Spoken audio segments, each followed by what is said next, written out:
चलिए अभी एक बहुत ही इम्पोर्टेंट थ्योरेटिकल पॉइंट समझना ज़रूरी है, वो देखते हैं।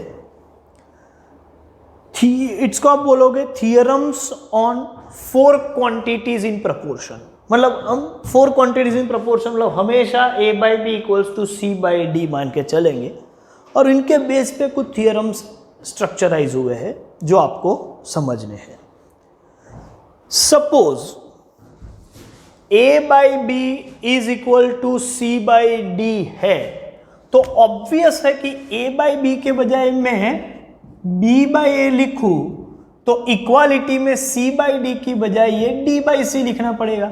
मतलब हमने ये रेशियो का इन्वर्स रेशियो लिखा है तो इक्वालिटी में जो रेशियो है उसका भी इन्वर्स करेंगे तभी ये दोनों इन्वर्स रेशियो भी इक्वल होंगे। मतलब when ratios are equal their inverse ratio are also equal. So if A/B equals to C/D, then B/A is equal to D/C, and this process is known as invertendo. इसको हम बोलेंगे invertendo. दूसरा भी एक process है कि A/B equals to C/D है तो ऐसा भी हो सकता है कि ये C को मैं यहां ले आऊं तो A/C हो जाएगा, तो उस वक्त B सामने चला जाएगा तो वो B/D हो जाएगा।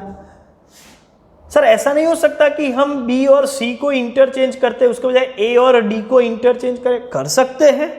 आप इस तरीके से क्रॉस मल्टीप्लिकेशन में और क्रॉस में किसी को भी मतलब BC इंटरचेंज हुए, ऑल्टर हुए या AD भी ऑल्टर कर सकते हैं। ठीक है, मैं दूसरा ऑप्शन लिख ही दूं, कंफ्यूजन ना हो इसकी वजह से। मतलब D/B is equal to C/A। तो इस तरीके से आप टर्म्स को ऑल्टर कर सकते हो ऑपोजिट साइड क्रॉस में। The process is called alternendo. That is why the process is called alternendo. तो if A/B equals to C/D, then B/A equals to D/C, the process is called invertendo. Same way, A/B equals to C/D, then A/C equals to B/D, और आप बोल सकते हो कि D/B equals to C/A, the process is called alterendo. ठीक है, अब यहां पर आ जाते हैं। A/B is equal to C/D मतलब ABCD आर इन प्रपोर्शन तो है। अच्छा, सपोज मैं यहां पर A में B को ऐड करूं और डिवीजन में तो B है ही, तो यहां पर भी इक्वालिटी की इस तरफ भी मुझे C में कंपलसरी D को ही ऐड करना पड़ेगा तो ये इक्वालिटी हम मेंटेन कर सकते हैं। क्या किया समझो, न्यूमरेटर वैल्यू जो है उसमें मैंने डिनोमिनेटर का वैल्यू ऐड किया, डिनोमिनेटर एज इट इज रखा है, मतलब A+B/B। तो जो प्रोसीजर मैंने एक तरफ किया है दूसरे रेशियो इक्वालिटी में भी वही प्रोसीजर, मतलब numerator value plus denominator value upon denominator value as it is. तो जो प्रोसेस लेफ्ट हैंड साइड पे क्या है वही राइट हैंड साइड पे करेंगे तो इक्वालिटी मेंटेन कर सकते हैं। Means A+B/B must be equal to C+D/D, और ये प्रोसेस को हम बोलते हैं कंपोनेंडो। सर ऐसा प्लस किया उसका जब माइनस करे तो यस वी कैन डू, लेकिन वही प्रोसीजर दोनों साइड एडॉप्ट करना पड़ेगा। मतलब कि if I say A-B/B then definitely it should be C-D/D, and the process is called dividendo. एक और भी काम कर सकते हैं कि if A/B equals to C/D then A+B/A-B, मतलब ये दोनों जो A/B है ये AB वैल्यू को ही मैं लेता हूं और एक बार न्यूमरेटर में ये दोनों का एडिशन और डिनोमिनेटर में दोनों का डिफरेंस लिखूंगा। तो समेशन अपॉन डिफरेंस, तो जो काम मैंने A और B के साथ किया है वही काम मुझे CD के साथ भी करना है, summation as well as difference. तो C+D/C-D, तो ये भी इक्वालिटी हो सकती है। इसको हम बोलेंगे A/B equals to C/D, then a plus b by a minus b will be equal to c plus d upon c minus d, and this process is called componendo and dividendo, दोनों हो गया। अच्छा, a by b equals to c by d है, तो आपको मालूम है कि a by b equals to c by d है, तो डेफिनेटली ये a plus c by b plus d भी होगा। ईच रेशियो का ही कॉन्सेप्ट यूज कर दिया है, और इसको हम बोलते हैं एडेंडो। अच्छा, ऐसा भी हो सकता है कि a by b equals to c by d है, तो a minus c will be equal to b minus d. जैसा प्लस कर रहे हैं सब माइनस भी कर सकते, और इस प्रोसेस को हम बोलेंगे सबट्रेंडो। तो ये है 4 क्वांटिटीज के theorems: invertendo, alternendo, componendo, dividendo, componendo and dividendo, addendo and subtrahendo. Now based on this discussion few question will going to solve, तो वो हम क्या कैसे करते हैं वो देखते हैं, न्यूमेरिकल्स में आ जाते हैं। ओके, अच्छा, न्यूमेरिकल्स में लास्ट 20 नंबर का क्वेश्चन हमने सॉल्व किया था। 21 इज लिटिल टिपिकल क्वेश्चन, थोड़ा लेंदी है, but all of you must try it. यदि कन्फ्यूज़न है, डिफ़िकल्टी है, तो हम उसका सॉल्यूशन शेयर कर देंगे, लेकिन आप उसको ट्राई करो, बहुत ही इंटरेस्टिंग क्वेश्चन है। And now we are moving to next question, question number 22। Read it carefully. If 4a plus 7b upon 4c plus 7d equals to 4a minus 7b upon 4c minus 7d, then prove that a by b equals to c by d। मतलब a b c d in proportion आपको prove करना है। अच्छा, what is given? I am writing over here. It is 4a plus 7b upon 4c plus 7d equals to 4a minus 7b upon 4c minus 7d, और आपको prove करना है कि a by बी is equal to c by डी। ये आपका target है। देखो, ऐसे क्वेश्चन में जो गिवन एक्सप्रेशन है वो थोड़ा मतलब साइजेबल है, और रिक्वायरमेंट जो प्रूव करना है उसकी साइज कम है। इससे पहले क्या होता था, अपने को ये प्रूव नहीं करना होता। आपको क्या बोलते थे, a बाई बी इक्वल, जैसे कि मैं आपको बोलूं कि आप क्वेश्चन नंबर 17 देखो, तो a b c d are in proportion, और कुछ एक्सप्रेशन आपको प्रूव करने थे। मतलब स्मॉल साइज डेटा है गिवन में, और बिग साइज डेटा है प्रूफ में, रिक्वायरमेंट में। यहां बिग साइज डेटा है गिवन में, और स्मॉल साइज आपको प्रूव करना है। देखो, ये बिग स्मॉल ये अपने क्लासरूम के लिए हमने जो वर्ड बनाए इन हाउस है, लेकिन हमको समझने के लिए हम बता रहे हैं कि ऐसा हो तो, मतलब फर्स्ट पैटर्न में हम के मेथड का यूज करते थे, मतलब smaller expression given and bigger expression are to be proved, तो हम के मेथड का यूज करेंगे।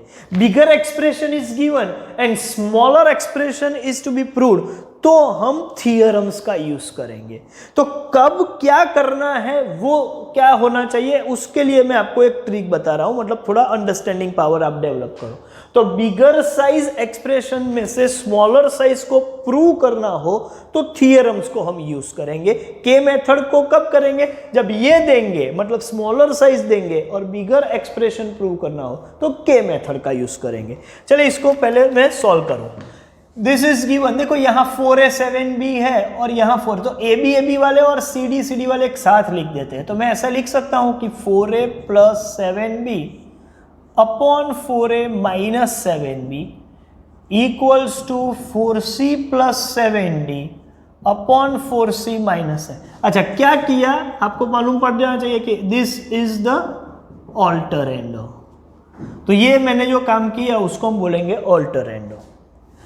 अच्छा, ये बिगर वैल्यूज है, उसको मुझे रिड्यूस करना है, तो एक काम कर सकते हैं, ये जो न्यूमरेटर पार्ट है और डिनोमिनेटर पार्ट, उसका समेशन न्यूमरेटर में रखते हैं और डिफरेंस डिनोमिनेटर में, तो कंपोनेंडो डिविडेंडो का प्रोसेस में यूज कर रहा हूं। मतलब 4a plus 7b plus 4a minus 7b upon 4a plus 7b minus 4a minus 7b and that will be equal to, जो काम हमने लेफ्ट हैंड साइड किया है वही हमको राइट हैंड साइड करना पड़ेगा। मतलब 4c plus 7d plus 4c minus 7d upon 4c plus 7d minus 4c minus 7d। क्या किया भाई? Componendo and dividendo. अच्छा, ये ब्रैकेट के साथ मैंने लिखा है, ये कोई जरूरी नहीं है कि आप भी ब्रैकेट के साथ लिखो, लेकिन ब्रैकेट ओपन करेंगे तो वो माइनस वाला साइन चेंज करना है। तो फर्स्ट क्वेश्चन है, समझाने के लिए मैंने ये ब्रैकेट रखा है। आप इसको डायरेक्टली सॉल्व करना चाहो तो ये स्टेप स्किप करके सीधा ये स्टेप लिख सकते हो, जैसे कि 4a plus 7b plus 4a minus 7b upon 4a plus 7b minus 4a but minus minus plus 7b equals to 4c plus 7d plus 4c minus 7d upon 4c plus 7d minus 4c minus minus plus 7d। Okay, चलिए देखते हैं। यहां पर 7b positive negative cancel, 4a positive negative cancel, same 4c positive, 4c negative. Okay, so what we are left with 4a plus 4a means 8a. 7b plus 7b means 14b. यहाँ पर भी 4c plus 4c मतलब 8c और 7d plus 7d is 14d. 8 cancel कर सकते हैं, 14 so finally we are left with a by b equals to c by d। तो यही तो हमको प्रूव करना है, तो ये हो चुका है एंड ओके। तो ऐसे हम काम कर सकते हैं। चलिए, इसके बाद जो क्वेश्चन है अच्छा वो थोड़ा ट्रिकी है और लेंथी भी है, और too after certain stages sometimes student find it is really difficult and at that point of time वो क्या करते हैं कि दे लीव द क्वेश्चन। तो ऐसा हो सकता है, लेकिन आप ध्यान से देखो, ये क्वेश्चन काफी इंटरेस्टिंग है।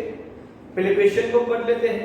If under root of a plus x plus under root of a minus x upon under root of a plus x minus under root of a minus x equals to 1 upon b, और ये information के बाद पूछ रहे हैं कि find the value of x।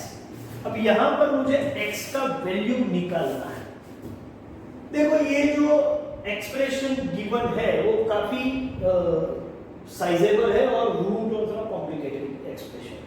इसमें से मुझे x का वैल्यू निकालना है, तो मैं क्रॉस मल्टीप्लिकेशन करूं, फिर स्क्वायर रूट रिमूव करूं, स्क्वायरिंग बोथ साइड, कई सारे ऑप्शन से मैं काम कर सकता हूं, लेकिन जो सबसे शॉर्टेस्ट रूट है हम उससे काम कर रहे हैं। देखते हैं क्या कर सकते हैं। देखो, ये पैटर्न का एक्सप्रेशन है, तो सबसे पहले देखो ये न्यूमरेटर डिनोमिनेटर वैल्यू में सेम है, सिर्फ साइन अलग है। तो बेस्ट ऑप्शन ये है कि इसको पहले रिड्यूस वैल्यू में ले जाए, मतलब इसका साइज थोड़ा कम है, और साइज कम करने के लिए आपको मालूम है कि थ्योरम का यूज कर सकते हैं। क्या कर सकते हैं?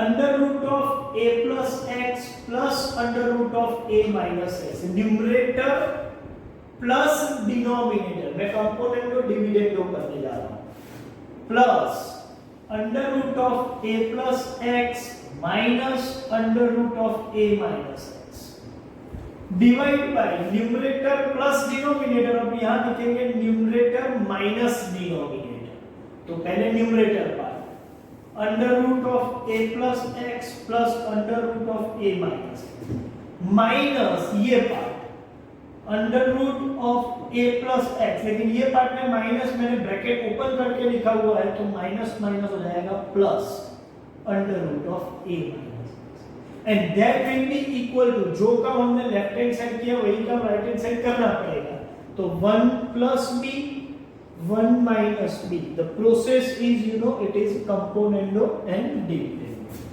चलो इसके चलते हम बोल सकते हैं कि ये positive root a minus x, negative root a minus x, फिर यहाँ positive root a plus x, negative root a plus x, तो what we are left with 2 times square root of a plus x, same way 2 times square root of a minus x equals to 1 plus b upon 1 minus. अच्छा यहाँ 2 भी cancel कर सकते हैं।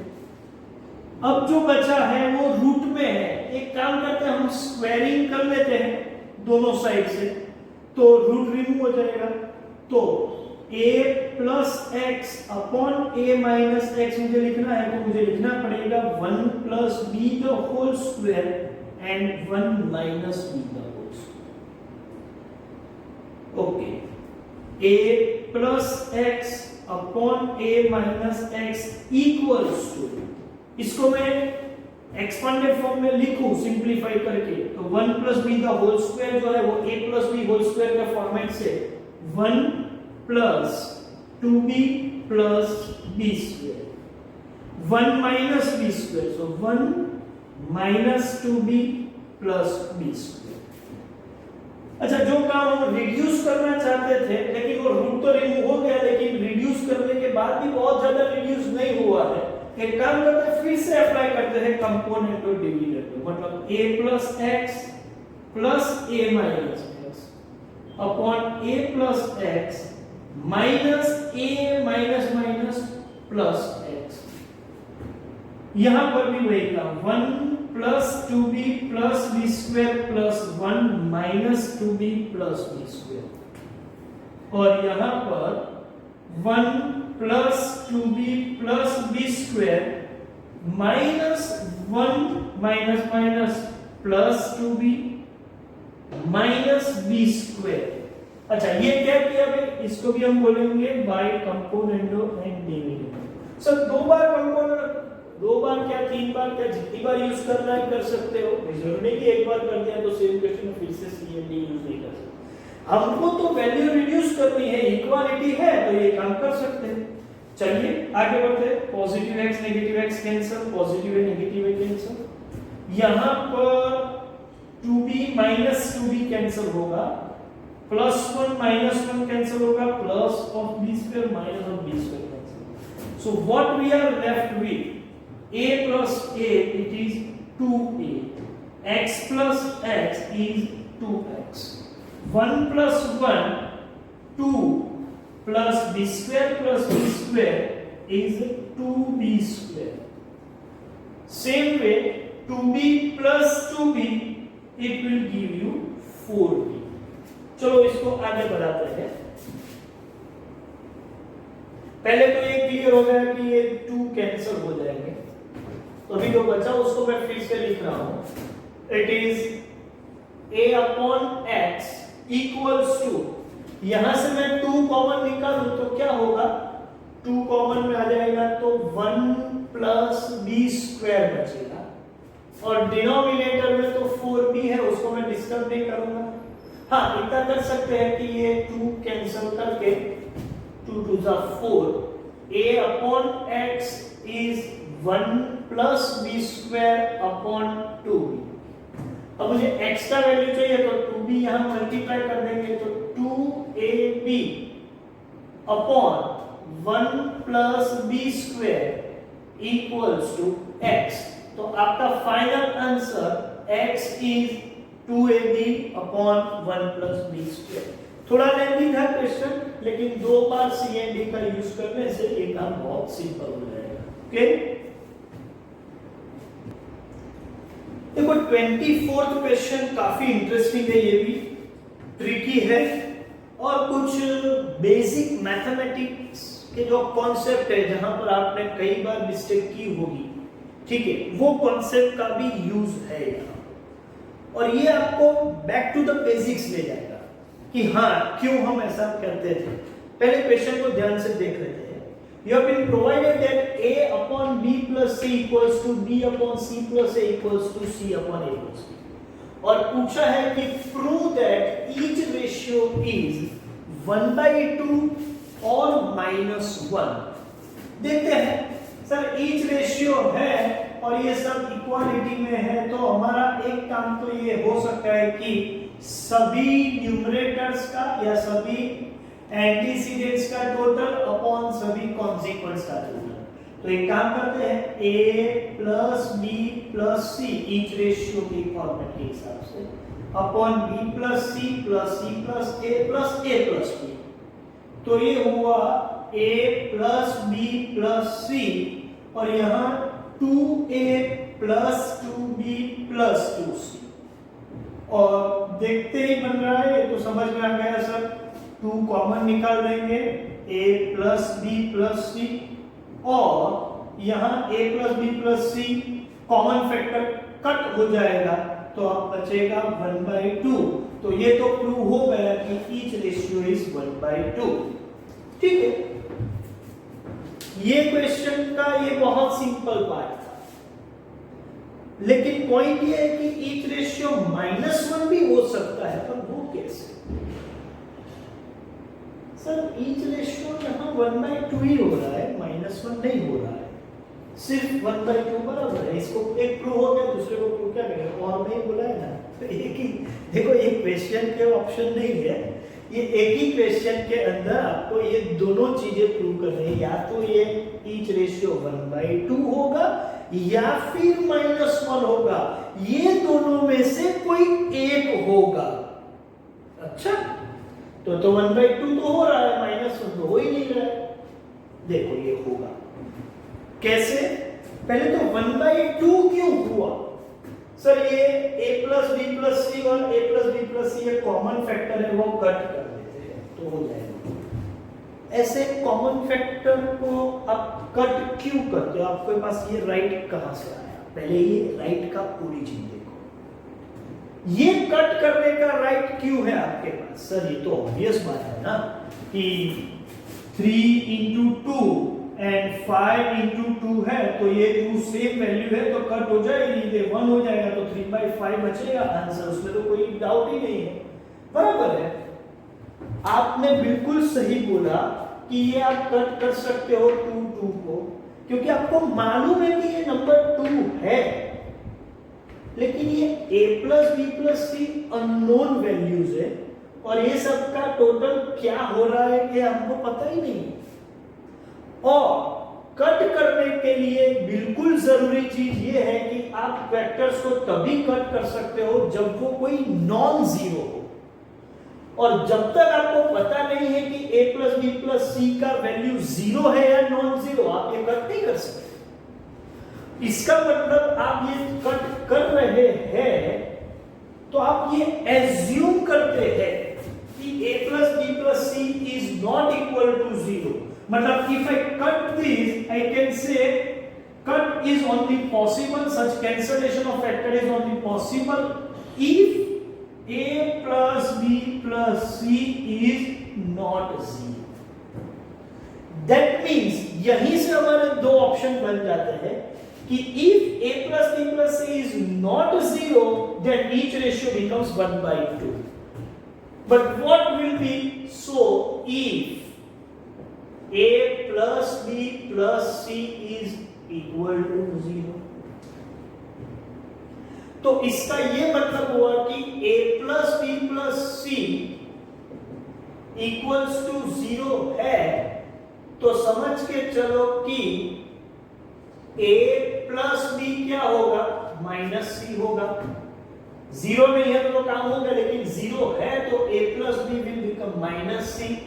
Same way b plus c will become minus a and a plus c या बोलो c plus a will be minus b।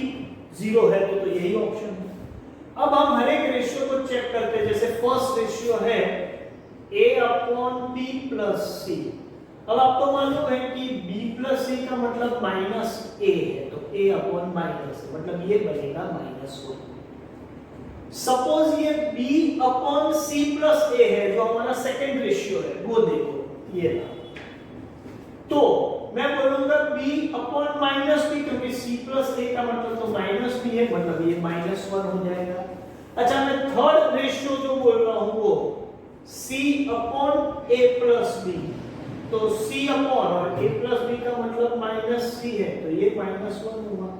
That means हर ये ratio जो है उसका वैल्यू -1 हो रहा है यदि ये a plus b plus c 0 होगा तो आप बोल सकते हो कि each ratio is 1/2 or -1. So I can write hence prove that each ratio is equal to 1/2 if a plus b plus c is not equal to 0, or -1 if a plus b plus c equals to 0. So we have proven both the things. Each ratio is 1/2 or -1. तो ये चीज आपको याद रखनी है, जब unknown cut करते हो तो आप कौन सी assumption पे काम करते हो। ये बेसिक था, मैंने बोला था कि this question will lead to the basics of mathematics.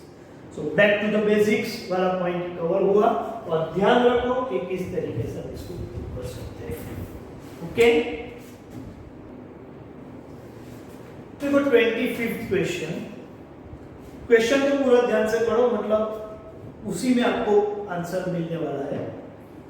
A and B have incomes in the ratio 5:3. The expenses of A, B and C are in the ratio 8:5:2. मतलब इनकम का रेशियो A और B का दिया हुआ है, और expenses का ratio A, B, C तीनों का दिया हुआ है। Okay, if C spends ₹2,000 and B saves ₹700, find the savings of A. तो ये ऐसा क्वेश्चन है कि आपको कुछ इंफॉर्मेशन देंगे और उसका लीड लेके आपको आगे बढ़ना है, और कनेक्शन ज्वाइन करते हुए आगे बढ़ेंगे। जैसे इन्वेस्टिगेटर क्या करता है कि अलग अलग कड़ियां जोड़ के कुछ कंक्लूजन पे आता है, बस यही आपको काम करना है और कुछ नहीं। पहले तो जो इंफॉर्मेशन है उसको मैं प्रॉपर्ली प्रेजेंट कर दूं। Question number 25, A, B, C, तीन लोगों की बात हो रही है।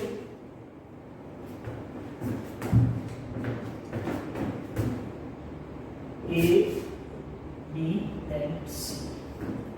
आपको इंफॉर्मेशन में क्या दिया हुआ है? एक तो आपके पास है इनकम रेशियो, और इनकम रेशियो सिर्फ A और B का है, और वो है 5:3। दूसरा एक है एक्सपेंस रेशियो, और वो तीनों का है। एक्सपेंस रेशियो है 8:5:2। तो रेशियो तक तो बराबर है। इसके साथ साथ आपको यह भी मालूम है कि ये बेसिक नॉलेज है कि इनकम में से हम जब एक्सपेंस माइनस करेंगे तो जो आपको रिजल्ट मिलेगा वो क्या होगा? आपका सेविंग्स होगा। तो ये कॉमन चीज है जो हम सबको मालूम है, उसका यूज करेंगे। अब इनकम का अमाउंट नहीं दिया हुआ है, लेकिन एक्सपेंस का सी का अमाउंट अवेलेबल है, और सी ने कितना एक्सपेंस किया? ही स्पेंड्स ₹2,000, तो वो हम लिख देंगे। और उसके साथ साथ बोला है कि बी सेव्स ₹700, तो सेविंग्स ऑफ बी 700। तो जितना डेटा था उतना हमने प्रेजेंट तो कर दिया।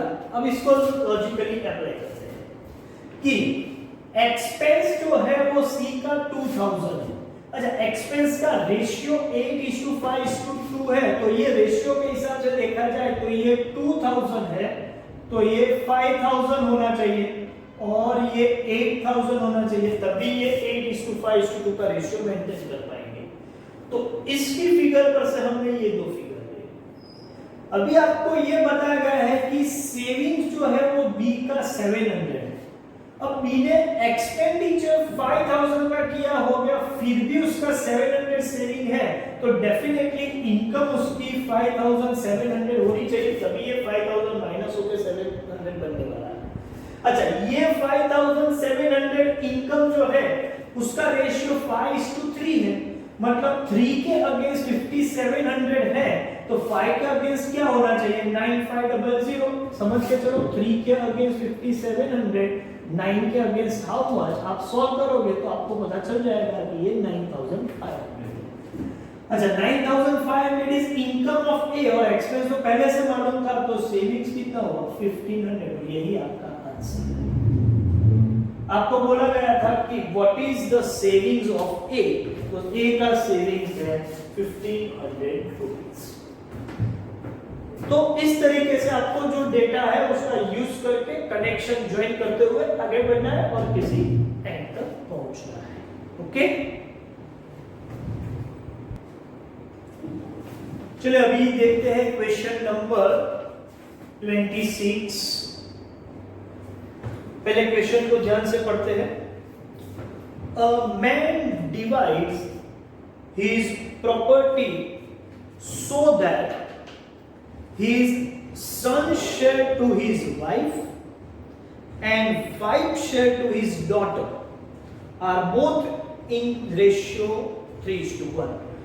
मतलब सन, वाइफ एंड डॉटर, ये तीनों के बीच प्रॉपर्टी डिवाइड हो रही है, लेकिन जो रेशियो है वो son and wife, wife and daughter, ऐसे दो अलग अलग रेशियो दिए हुए हैं। Of course they are 3:1 in each case. If daughter gets ₹10,000 less than the son, find the total worth of the property. देखो, मैंने आपको बोला था कि जब भी इस तरीके के क्वेश्चन हो जिसमें दो रेशियो अलग अलग दिए हैं और कुछ उसमें कॉमन है, मतलब एक ए बी सी में सपोज बी कॉमन है या पी क्यू आर में क्यू कॉमन है, तो जो कॉमन है उसको सेंटर में रखो। तो यहाँ जो दो रेशियो दिए हुए हैं उसमें son to wife and wife to daughter, तो कॉमन जो है ये दोनों रेशियो में वो है शेयर ऑफ वाइफ। तो वाइफ कॉमन है तो उसको सेंटर में रखेंगे, सन, वाइफ एंड डॉटर। अच्छा, सिचुएशन क्या है? रेशियो सन टू वाइफ जो है वो भी 3:1 है और वाइफ टू डॉटर है वो भी 3:1 है।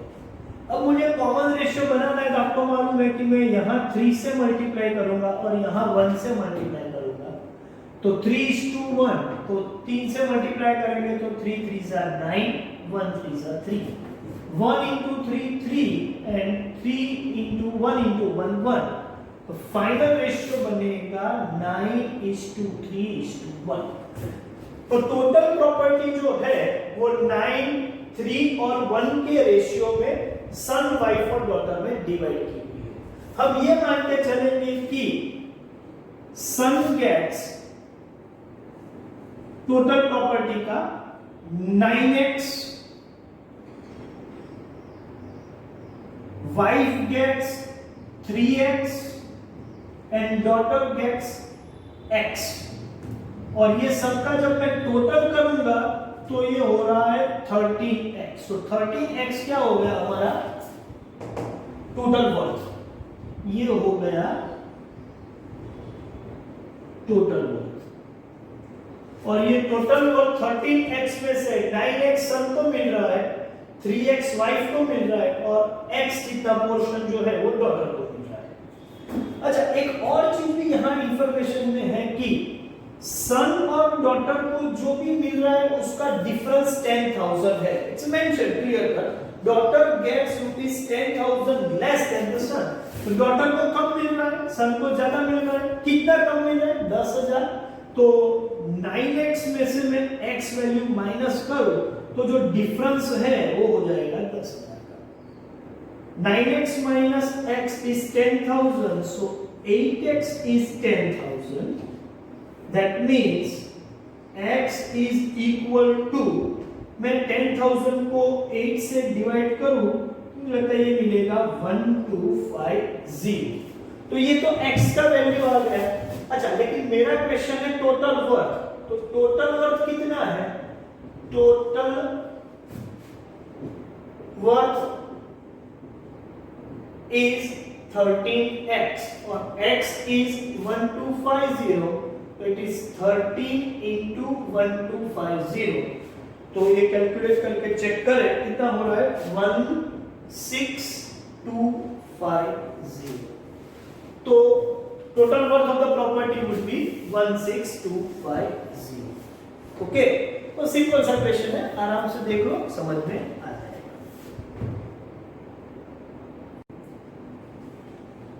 न्यूमेरिकल्स का लास्ट क्वेश्चन, और पूरा ध्यान से समझो, ये मिक्सचर के क्वेश्चन भी बोल सकते हैं इसको। तो क्वेश्चन पहले पूरा ध्यान से देखते, question number 27। A dealer mixes T costing rupees 6.92 per kg with tea costing rupees 7.77 per kg and sells the mixture at rupees 8.80 per kg and earns profit of 17.5% on his sale price. In what proportion does he mix them? तो पहले तो जो information है उसको properly मैं board पे present कर देता हूँ। देखो, एक डीलर है, उसके पास दो टाइप की टी है, टाइप 1 एंड टाइप 2। दोनों की प्राइस अलग अलग है और वो दोनों टाइप की टी मिक्स करके जो मिक्सचर बन रहा है उसको सेल कर रहा है कुछ पर्टिकुलर प्राइस पे, से 8.80, और ये प्राइस पे सेल करने से उसको प्रॉफिट हो रहा है 17.5% का। तो मैं आपको बताऊं कि क्या कर सकते हैं। ये हम मान के चलते हैं कि टाइप 1 जो है वो टी उसने x केजी मिक्सचर में डाली है और टाइप 2 है वो y केजी मिक्सचर में डाली है। तो जो मिक्सचर बन गया वो मिक्सचर की क्वांटिटी कितनी होगी? अब मिक्सचर की क्वांटिटी बोलो तो वो हो जाएगी x plus y KG total. अच्छा, अब मुझे चाहिए कि कॉस्ट कितना है मिक्सचर का। मिक्सचर का कॉस्ट है, टाइप 1 जो है उसकी प्राइस है 6.9, तो मैं बोलूंगा 6.92x प्लस दूसरा है y केजी जो मिक्स किया है उसकी प्राइस है 7.771, ये इसका कॉस्ट। और पूरे मिक्सचर को इन्होंने सेल किया है कौन सी प्राइस पे? तो मिक्सचर को सेल किया है 8.80 पूरा मिक्सचर सेल किया है, मतलब x प्लस y। इसको मैं ऐसे लिख सकता हूं कि 8.80x प्लस 8.80y। अभी आपको मालूम है कि प्रॉफिट का मतलब होता है सेल्स माइनस कॉस्ट। इसका मतलब ये होगा कि 8.80 माइनस 6.92 करेंगे, 8.80 माइनस 6.92, तो ये होने वाला है 1.88x प्लस 8.80 माइनस 7.77, 8.80 माइनस 7.77, तो ये हो रहा है 1.031। कौन सा लॉजिक अप्लाई किया? Sell minus cost. मैं यहां पर लिख भी दूं सेल माइनस कॉस्ट, तो ये हमारा प्रॉफिट है। तो ये प्रॉफिट का इक्वेशन या जो आप बोल सकते हो कि रिजल्ट है हमारे पास।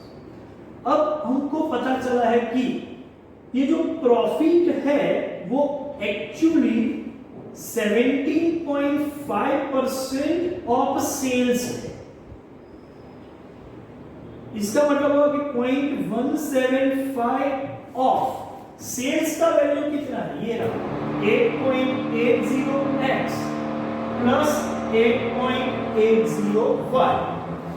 तो मैं इसको सॉल्व करूंगी 0.175 इंटू 8.80, तो ये होगा 1.54x प्लस 1.54y। तो 1.54x प्लस 1.54y ये भी प्रॉफिट है। अच्छा, बेस्ड ऑन आवर डेटा ये भी प्रॉफिट है और ये भी प्रॉफिट है, तो दोनों एक ही चीज है। इसको मैं इक्वेशन 1 बोल दूं और इसको इक्वेशन 2 बोल दे, तो from 1 and 2 I can say 1.88x plus 1.03y is equal to 1.54x plus 1.54y। चलिए अभी इसको सॉल्व करते हैं। x वाले एक साथ ले लेते हैं। 1.88x minus 1.54y equals to 1.54y minus 1.03y। इसको मैं सॉल्व करूं तो 1.88 minus 1.54 becomes 0.34x और 1.54 में से 1.03 माइनस करें तो ये होने वाला है 0.51y। यहाँ x लिखना था, ठीक है। तो अब फाइनली हम बोल सकते हैं कि x upon y is 0.51 upon 0.34, so ratio will become 51/34 या फिर आप बोल सकते हो कि 3/2। so in which ratio or proportion they mix 3:2, मतलब टाइप 1t और टाइप 2t का proportion जो है, मिक्सिंग का जो रेशियो है वो 3:2 होना चाहिए। It doesn't mean 3 kg and 2 kg, हो सकता है 30 kg 20 kg, हो सकता है 51 kg 34 kg। प्रपोर्शन रेशियो जो है वो 3:2 है। ये रेशियो में आपको दोनों टाइप 1 और टाइप 2t को मिक्स करना है, तो आप ये अचीव कर सकते हो 17.5% ऑफ सेल्स। ओके, मुझे लगता है समझ में आ